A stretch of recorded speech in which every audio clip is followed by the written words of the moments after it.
আসসালামু আলাইকুম প্রিয় শিক্ষার্থী বন্ধুরা, আজকে আমরা শিখব যে সি এর উচ্চারণ কখন দন্তেশ্ব বা ছয়ের মতন উচ্চারণ হয়।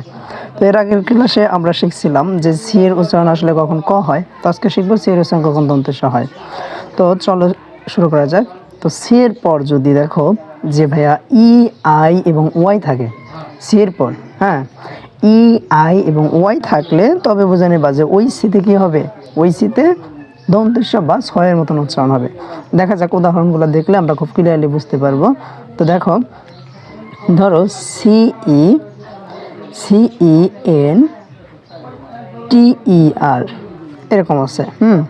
তো দেখো সির পরে কিন্তু ই আছে ভাইয়া, সির পর ই আছে, তাহলে এই সিতে দন্তেশ্ব হবে, কি হবে?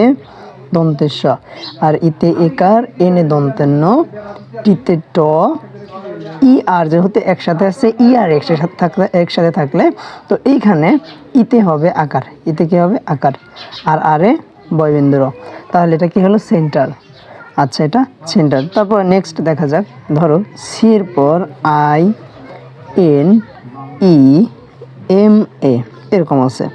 তো সেই ক্ষেত্রে দেখো সির পর কি আছে? আই আছে। এই যে সির পর কি আছে? আই আছে, তার জন্য এই সিতে কি হবে? দন্তেশ্ব। এই সিতে দন্তেশ্ব হবে। তো আইতে হ্রস্ব ইকার, আইতে হ্রস্ব ইকার, আর এনে দন্তেন্ন, ইতে একার, এম এ ম, আর এতে আকার। তাহলে কি হলো? এটা সিনেমা। এটা কি হলো? সিনেমা। তারপরে নেক্সট আরেকটা উদাহরণ দেখা যাক।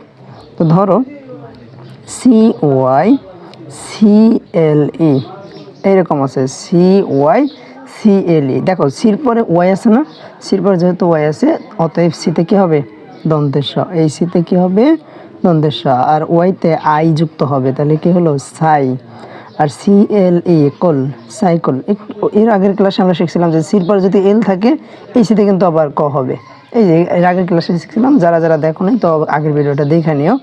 তো এভাবে আমরা আজকে শিখতে পারলাম যে সি এর উচ্চারণ আসলে কখন দন্তেশ্ব বা ছয়ের মতন উচ্চারণ হয়।